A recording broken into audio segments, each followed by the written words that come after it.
Jessica. Welcome back to my channel. Today we're going to talk about 5 empathetic leading ladies that can be found on Kindle Unlimited. So what exactly am I talking about when we're discussing an empathetic leading lady? Unlike a previous video I did where I had 5 kick-ass leading ladies, the empathetic leading ladies are not necessarily physically strong. They're not in the fray, kicking butt, and taking names. But these are characters who are emotionally strong, who are often very sensitive to other characters' feelings, emotions, or personal trials. They support the cast's physical and emotional needs. They understand different arcs that are going on around them. They're aware of their own internal struggle and other people's external struggles as well. And they try to do the best they can in their situation for themselves and for those around them. These more thoughtful characters might not kick ass. In fact, often they're portrayed as physically weak or needing help or support in some way. They can often have a character arc where they grow to be stronger and to be more useful in the battlefield. Their defining trait is how emotionally aware they are, both of themselves and of others around them. And this creates a really interesting, compelling storytelling that's satisfying for a reader in a full arc situation. These stories are usually very rich and they play to a reader's desire for closure. With women in particular, sometimes them being emotional is seen as a bad thing. It's part of how we ended up with the trope of ladies who just kick ass and are very strong. And even though I love a strong female character who's bold and doesn't fall down crying, these empathetic ladies don't necessarily fall to pieces either and just cry and wait on someone else to help them. They do their part. It's just that their part isn't necessarily on the battlefield, and they show that there's different kinds of strength besides just physical strength, just like there's different kinds of intelligences. Sometimes you're really coordinated and you know how to kick butt, and sometimes you're more aware of social surroundings going on around you and the different kinds of interplay there is, and you do your best to help support those you care about. And sometimes these characters do both. The books I chose today are not in a ranked order. They're just the top 5 on my list of empathetic leading ladies. First up is going to be the Skye series by McKenzie Hunter. Skye series focuses on a main female character. Her name is Skye. She is forced to transform into a wolf on the full moon. She's adopted, and this is a situation unique to her. Her mother helps her by sedating her and keeping her locked up during this time because Skye's very afraid of herself and her wolf. She doesn't know what will happen if she's left free. She doesn't want to be caught by other people, even though her mom thinks this is like an amazing, cool, unique thing about Skye. So one day a bunch of vampires attack Skye's family, her mom and herself, and in this attack Skye's mom dies, and the vampires are about to abduct and possibly kill Skye when a bunch of other shifters come in and they protect Skye. They actually grab her from the scene, knock her unconscious, and take her to safety. When Skye awakens, she finds out that these vampires, they want her for a reason not even these other werewolf shifters know or other animal shifters know about, and they're going to keep her safe because if the vampires get her, even though they don't know what the end goal is, they do know it'll be bad for their pack, which Skye has like a lot of questions. She didn't know there were other people like her. She didn't know there were more than just wolf shifters. She didn't know there were vampires. She wants to know if there's other kinds of supernatural beings. But at the same time, she's also very scared. She's just lost her mom. These people were very open with her in some ways. They stated that she's safe and they're protecting her for the good of their pack. Not for Skye's own good, but for the pack. So she doesn't necessarily trust them either, and she's trying to figure out if she fits in with this group of people. And she's also trying to figure out if she needs them or if she can just go it on her own. She really resents her wolf. These people have really embraced their animal side, and Skye's noticed that embracing your animal has brought them a certain level of coldness. And Skye's trying to figure out what it means to be human, what it means to be a shifter, if she has to lose something to embrace her wolf, if this loss is inevitable given the kind of violent world she's just been thrust into. And all these are really interesting elements. On top of this, Skye does a lot of analyzing of different characters. I won't spoil what happens in the first book, but there's 3 or 4 characters that Skye really starts to see their point of view. Even though she doesn't share it, she gets a strong sense of where they're coming from. It helps her make plans and decisions for herself. The second book in the series is even better. Skye interacts with more than just shifters and vampires. She also gets to interact with hunters. And this is all very interesting. because it gives her a bunch of different perspectives on humans versus non-humans. She isn't sure if there's a place for her. She doesn't know if she wants to be that kind of cold, hard person it seems like she would have to be to belong to the pack. She still cares about other people. She has to do what's right for a larger community. She wants to help innocents.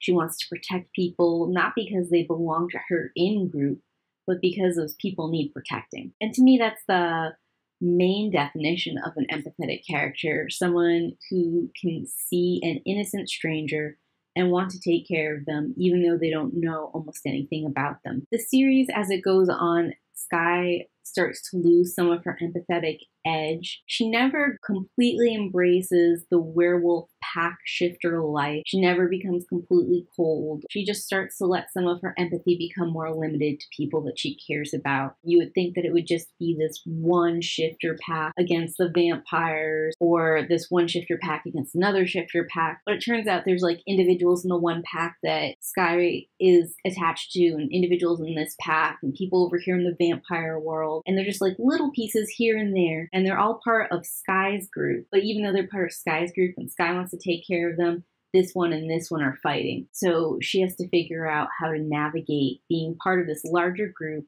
but also caring about like two people who are over here that she has to fight. And all of that is a lot of fun. And if you're interested in an empathetic female character who has a huge arc from being almost entirely defenseless and really resenting a part of herself to slowly accepting that wolf within her and becoming more capable in combat and even a little bit more selectively empathetic, then this is going to be a series for you. My next selection is actually going to be an author versus a book series, and I'm going to recommend Charlie N. Holmberg. The book series specifically I want to talk about here is going to be Followed by Frost, Magic Bitter, Magic Sweet, and the Numina trilogy. I would probably feel this way about all of her books, but these are the ones from her that I've read. Followed by Frost is about a 17-year-old girl called Smitha, who's actually very self-involved when we first meet her. Since Smitha is retelling about her younger self and how she came into a larger situation we're going to catch up to her in, she's already very self-aware about how, as a teen, she was selfish and needlessly cruel and also very arrogant. So we get a lot of those in retrospect. I was coming off this way when I thought I was coming off another way. And because of that, even though she is cursed by this obsessive suitor, Smitha makes sure to give like a more full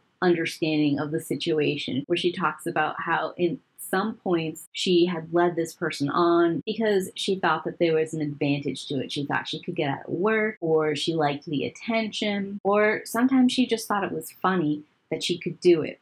And in that way, she was being a cruel teen. Which doesn't mean that how Smitha is treated by this person she rejects is correct. He shouldn't have cursed her. But right away, we see that Smitha, the character, is trying to build empathy to all sides. And then we go from how Smitha gets cursed to her family's reaction, how they try to take care of her. Anyone near Smitha gets stuck in a frozen wasteland with her. This is a whole fairy tale Ice Queen alternative take. All of this sort of forces Smitha to come to terms with her being near people, no matter what her intention is, hurts them. Eventually, she finds some people in the desert who need her, and she begins to build relationships with them. It is a love story. Magic Bitter, Magic Sweet is one of her lowest rated books, which to me is really funny because it's one of my favorites. It talks about Marie, who is a baker who can infuse emotion and wishes into her baked goods, which she does for different people in the village based off of what she thinks they need emotionally, or what kind of good wishes or extra push they might need. And right away, I like this kind of magic.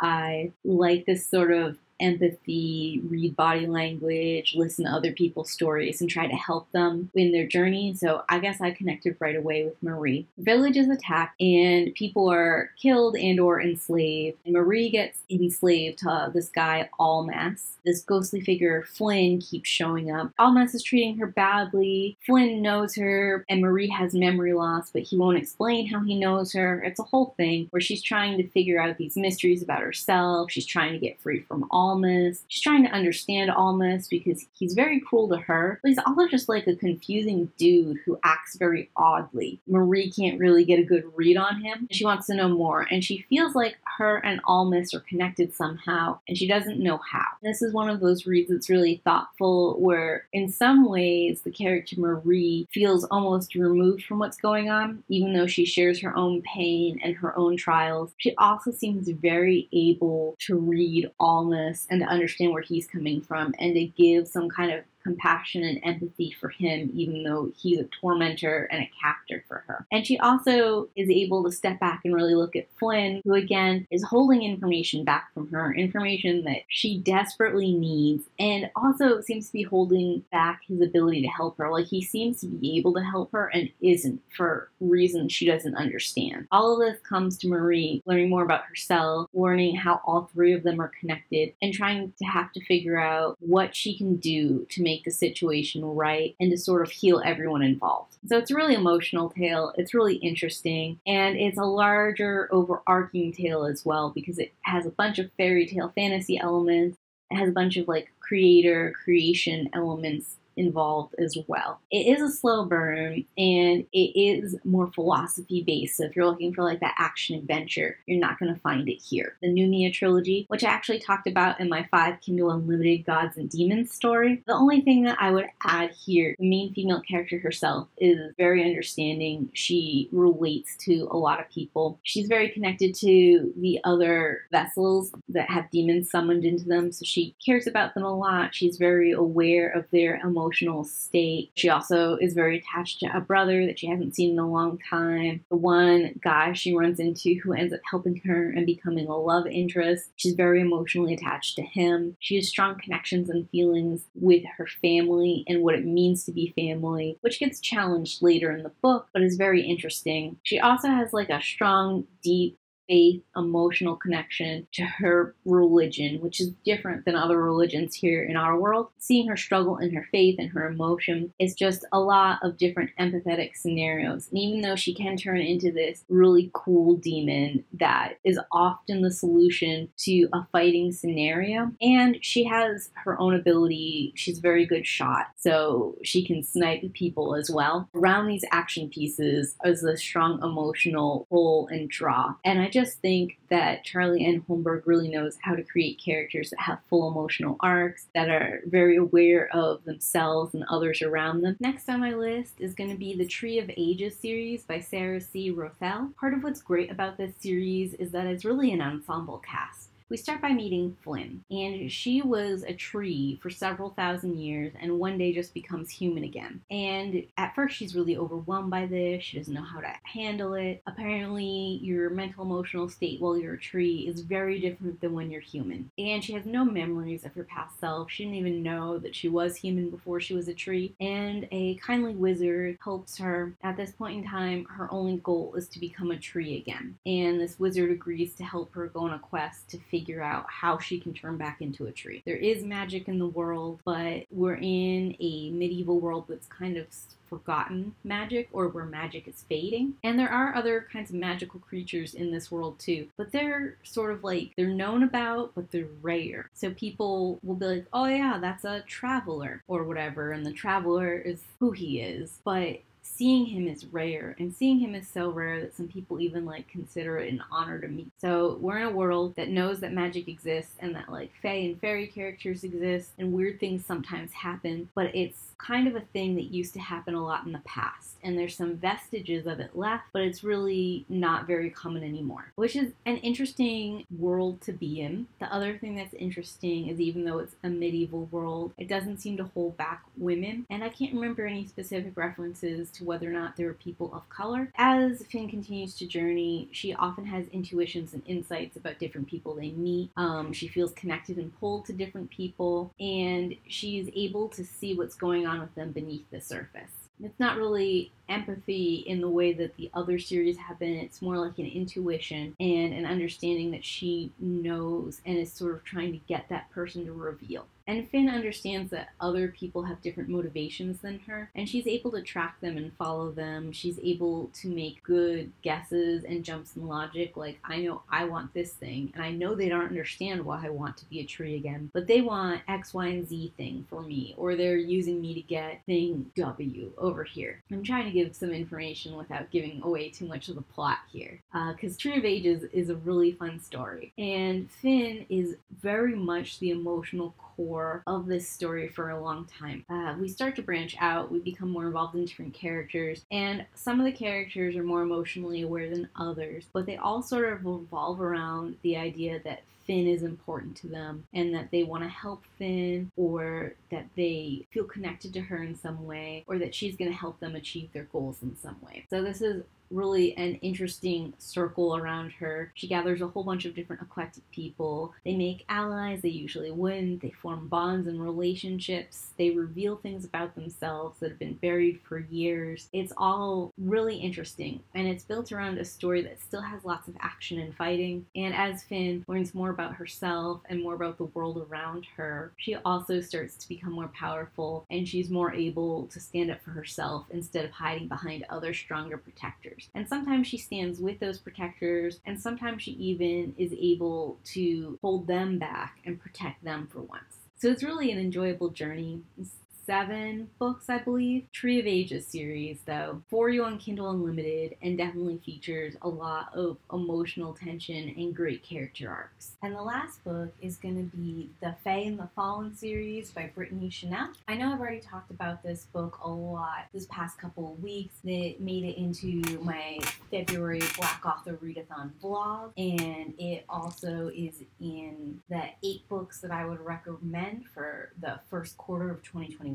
But it also fits in the 5 empathetic leading ladies in Kindle Unlimited as well. I'm not going to get too much into it, but in the first 2 books, the main character shows a lot of emotional intelligence and connection with a whole bunch of different characters. And it's really sweet and is a slightly different take on empathy than the other characters in these stories. So I would definitely recommend you check out The Fae and the Fallen.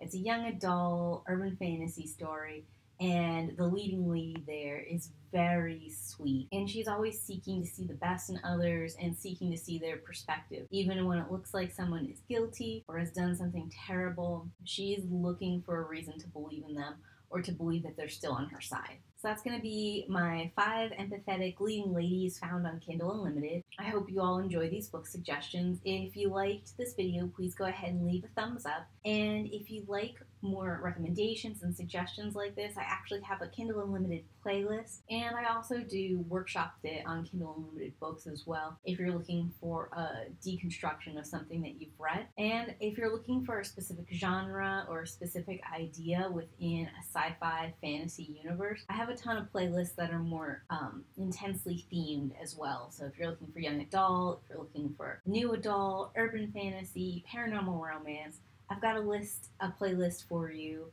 and I've got book suggestions or deep dives into different books for you here on the channel. So feel free to subscribe and take a look at those playlists. And I am here weekly on Wednesdays at 7 p.m. Central Time.